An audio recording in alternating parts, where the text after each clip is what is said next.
नीचे से एक चाबी मिलती है जो उसके मुंह के लॉक की होती है। वो उससे अपना और वहाँ मौजूद सभी का मुंह खोल देती है। अब उन्हें वहाँ पर एक बहुत बड़ा बॉक्स रखा हुआ मिलता है। एक आदमी कहता है कि इसको मत खोलना, शायद इसमें कुछ ट्रैप हो सकता है, लेकिन फिर भी एक आदमी इसको खोल देता है और उस बॉक्स में से एक पिग बाहर निकलता है, जिसके साथ उस बॉक्स में उनको बहुत सारे हथियार मिलते हैं। सभी लोग अपने अपने हिसाब से अपना हथियार ले लेते हैं और तभी ये जिंदगी और मौत का गेम शुरू हो जाता है। इन सभी लोगों के ऊपर गोलियां चलने लगती है। एक गोली सीधा उस लड़की को आकर लगती है जिसे चाबी मिली थी। ये गोलियां कोई और नहीं बल्कि एक सीमित दूरी से एथना के अमीर दोस्त अपने बंकर से चला रहे होते हैं। एक आदमी भागता हुआ उनकी तरफ गोलियां चलाता हुआ आता है, लेकिन वो अमीर लोग उसको गोलियों से भून देते हैं। एक औरत इन गोलियों से बचने के लिए पेड़ों की ओर भागती है, पर तभी वो एक गड्ढे में गिर जाती है। तभी एक आदमी उसकी हेल्प करने के लिए जाता है। वो देखता है कि जिस गड्ढे में वो औरत गिरी है उस पर रॉड्स लगी हुई है और वो लड़की उन रॉड्स पर ही गिर गई थी जो उसके पूरे शरीर के आर पार है। फिर भी वो लड़का हिम्मत करके उस लड़की को बाहर निकालता है और उसको अपने साथ आगे लेकर भागने लगता है, पर तभी उसका पैर भी एक लैंड माइन पर पड़ जाता है, जिसकी वजह से उसकी मौत हो जाती है और वो लड़की फिर से उसी रॉड्स वाले गड्ढे में गिर जाती है। लैंड माइन की वजह से उसका आधा शरीर उड़ चुका था, जिसकी वजह से वो खुद को गोली मारकर अपनी जान ले लेती है। यहाँ से बचे हुए लोग जंगल की ओर भागने लगते हैं, जहाँ आगे जाकर उन्हें वायर की एक बाउंड्री दिखाई देती है। 3 लोग तो उसे बड़े आराम से पार कर लेते हैं, पर एक बूढ़ा आदमी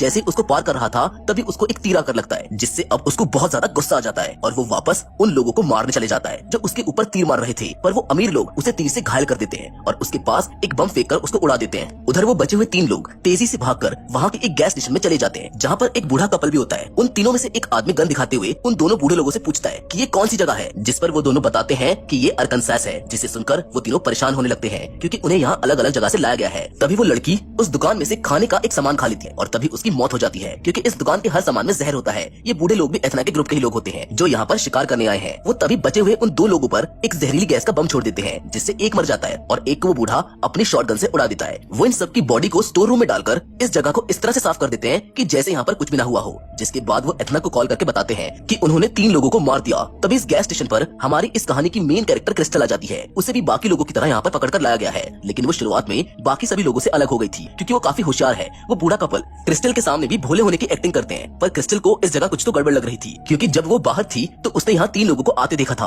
पर उसने उनको बाहर जाते हुए नहीं देखा और उसने गोलियों की आवाज भी सुनी थी। क्रिस्टल बूढ़े लोगों से सिगरेट मांगती है, पर वो ओल्ड लेडी उसके $10 काटती है, जिस पर क्रिस्टल समझ जाती है कि ये कोई स्टोर वाले नहीं है, ये उन हंटर्स में से ही है, क्योंकि पूरे अमेरिका में कहीं भी सिगरेट $10 की नहीं मिलती। क्रिस्टल फौरन उन दोनों को उन्हीं की शॉटगन से मार देती है। जिसके बाद वो गैस स्टेशन के पास खड़े ट्रक की नंबर प्लेट को देखती है जो कि नकली थी और उस ट्रक में एक बॉम्ब लगा हुआ था।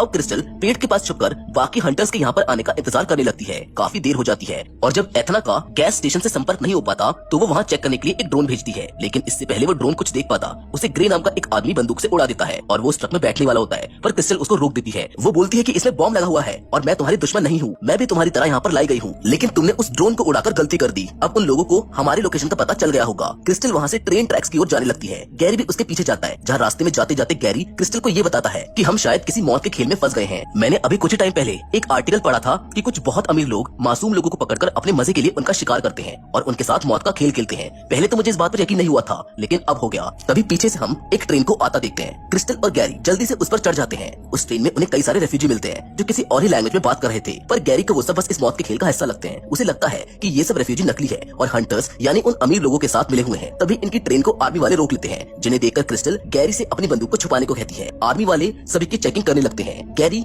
आर्मी वालों के पास जाता है और उनसे कहता है कि हम दोनों कोई रेफ्यूजी नहीं है, हम तो अमेरिकन है। पर आर्मी वालों को गैरी की लैंग्वेज समझ नहीं आती, इसीलिए वो उनको वहाँ पर छोड़कर चले जाते हैं। तभी पीछे से एक रेफ्यूजी आकर गैरी से उसी की लैंग्वेज में बात करता है। वो कहता है कि तुम पागल हो क्या, ये आर्मी वाले हैं और ये रेफ्यूजी बिल्कुल असली हैं, सिवाय मेरे। मैं एक हंटर हूँ, पर तुम चिंता मत करो, मैं तुम्हें यहाँ से भागने का पूरा मौका दूंगा और जब तुम भागोगे मैं तभी तुमको मारूंगा। ये सुनकर गैरी का खून खौलने लगता है। वो उसके ऊपर कूद पड़ता है। उस हंटर के बैग में कई सारे बॉम्ब होते हैं। उन बॉम्ब में से एक बॉम्ब उठाकर गैरी हंटर की पैंट में डाल देता है, जिसे देखकर सभी लोग दूर भागने लगते हैं। हंटर बॉम्ब को पैंट से नहीं निकाल पाता, जिसकी वजह से वो बॉम्ब के साथ ही फट जाता है। गैरी वहाँ से भाग जाता है, लेकिन क्रिस्टल को बाकी सभी रेफ्यूजी के साथ रेफ्यूजी कैंप में भेज दिया जाता है, जहाँ उसकी मुलाकात डॉन नाम के एक आदमी से होती है। वो भी उसी की तरह हंटर का एक शिकार होता है। वो दोनों आपस में बात ही कर रहे होते हैं कि तभी अमेरिकन एम्बेसी से एक आदमी इन दोनों को लेने आता है ताकि इन दोनों को इनके घर पहुंचाया जा सके, क्योंकि डॉन ने एम्बेसी में कॉल किया था। वो एम्बेसी वाला आदमी इन दोनों को अपनी कार में ले जाता है, जहाँ रास्ते में जाते जाते डॉन उसको सारी बात बताता है कि कैसे हंटर्स उनको मार रहे हैं, जिस पर वो आदमी क्रिस्टल और डॉन से ये कहने लगता है कि शायद तुमने कोई बुरा काम किया है, इसीलिए वो लोग तुमको मार रहे हैं। ये सुनकर क्रिस्टल समझ जाती है कि ये भी हंटर्स के साथ मिला हुआ है। वो तभी बड़े आराम से लात मारकर उसको कार से नीचे गिरा देती है और कार को रिवर्स करके उसके सिर को कुचल देती है, जिसको देखकर डॉन को गुस्सा आ जाता है कि तुमने ऐसा क्यों किया। क्रिस्टल जैसे ही उस आदमी की कार की डिग्गी खोलकर देखती है तो उसका शक यकीन में बदल जाता है। उसमें उसको गैरी की बॉडी मिलती है, जिसके साथ उसे डिग्गी में एक मैप मिलता है जिसमें उस बंकर की लोकेशन होती है जिसमें वो सभी अमीर लोग यानी कि हंटर्स इस टाइम मौजूद थे। डॉन गैरी की बॉडी को देखकर समझ जाता है कि क्रिस्टल सही है। तभी क्रिस्टल डॉन को एक कहानी सुनाती है जो उसकी मॉम उसको सुनाया करती थी। ये कहानी कछुए और खरगोश की कहानी है। खरगोश को अपने ऊपर घमंड होने लगा था कि वो कभी नहीं हारेगा, इसलिए कछुए के साथ रेस करते हुए वो ओवर कॉन्फिडेंस में सो जाता है और जब उसकी आंख खुलती है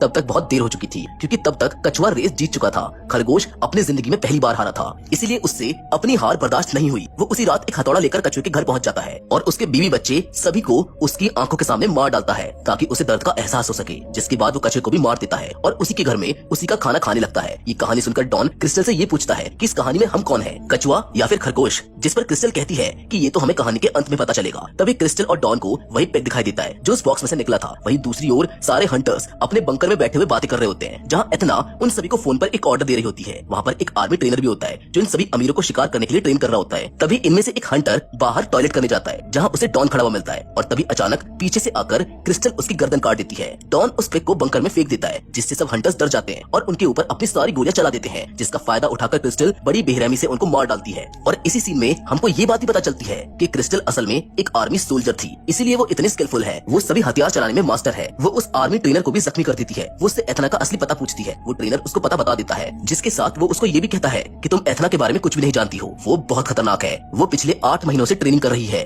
पता जानकर क्रिस्टल उस ट्रेनर को भी मार देती है। तभी वहाँ के फोन पर एथना का कॉल आता है। वो कहती है कि डॉन, क्या तुमने क्रिस्टल को मार दिया? ये सुनकर क्रिस्टल को लगता है कि डॉन भी एथना के साथ मिला हुआ है और इससे पहले डॉन उसको ये बता पाता कि ये एक चाल है, इतने में क्रिस्टल उसको मार देती है। जिसके बाद हमें 1 साल पहले का सीन दिखाया जाता है, जिधर एथना एक बड़ी कंपनी में सीईओ है और कहानी की शुरुआत में एथना जो अपने दोस्तों से चैट कर रही थी, जिसमें वो इंसानों के शिकार के बारे में कह रही थी, असल में वो सब एक मजाक, एक प्रैंक था। पर कुछ लोगों ने एथना की चैट को हैक करके उसको लीक कर दिया, जिसकी वजह से सभी को ये लगता है कि शायद वो और उसके दोस्त सच में इंसानों का शिकार करते हैं। और इसी वजह से एथना के सारे दोस्तों को अपनी जॉब और अपनी इज्जत से हाथ धोना पड़ा। अब कंपनी का ओनर एथना को भी उसकी जॉब से निकाल देता है। इन सभी लोगों ने अपनी जॉब और अपनी इज्जत दोनों खो दी थी, इसीलिए ये उन लोगों को सच में मारने का सोचते हैं जिन्होंने इनकी चैट को लीक किया था या फिर इनको बुरे कमेंट्स कर रहे थे। ये लोग उन्हीं में से 12 लोगों को चुनते हैं, क्योंकि ये पहली बार किसी को मारने जा रहे थे, जिनमें क्रिस्टल भी होती है, क्योंकि क्रिस्टल ने तो ऑफिशियल एथना को सोशल मीडिया पर ये कमेंट किया था कि ऐसे लोग मरने चाहिए क्योंकि ये मासूम लोगों का शिकार करते हैं। इधर प्रेजेंट टाइम में क्रिस्टल आर्मी ट्रेनर की दी हुई लोकेशन से एथना के घर पहुंच जाती है, जो असल में एक बंगला होता है। अब घर के गेट पर जाते ही एथना क्रिस्टल को वहाँ पर लगे रेडियो से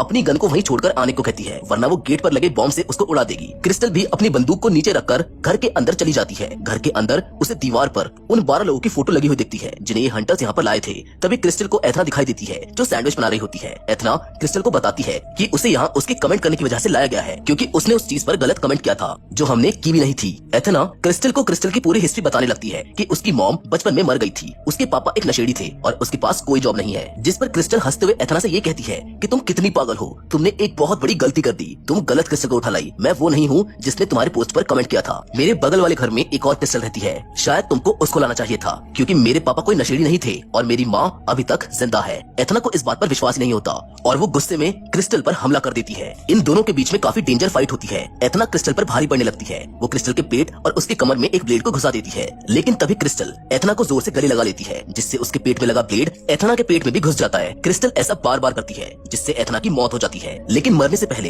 एथना ने क्रिस्टल से ये पूछा था कि क्या सच में वो क्रिस्टल नहीं है जो उसको चाहिए थी, जिस पर क्रिस्टल उसको हाँ बोलती है कि वो वाली क्रिस्टल नहीं है। तभी क्रिस्टल लाइटर से अपने घाव को जलाकर बंद कर देती है और एथना के सैंडविच को खा जाती है। असल में क्रिस्टल कछुआ नहीं बल्कि खरगोश थी, जिसको हारना पसंद नहीं था। जिसके बाद क्रिस्टल एथना की ड्रेस पहनकर घर के बाहर खड़े उसके पर्सनल जेट में चली जाती है, जहाँ वो उस जेट के पायलट को बंदूक दिखाते हुए ये कहती है कि उसने उनके सभी बॉसेस यानी हंटर्स को मार दिया है, इसलिए अब तो मुझको घर ले जाओगे। पायलट उसकी बात मान जाता है और वो उस प्लेन में घर की ओर चल देती है। वो एथना की महंगी वाइन को वहाँ के एयर होस्टेस को भी पीने को कहती है, जिसके साथ ये मौत का खेल यहीं पर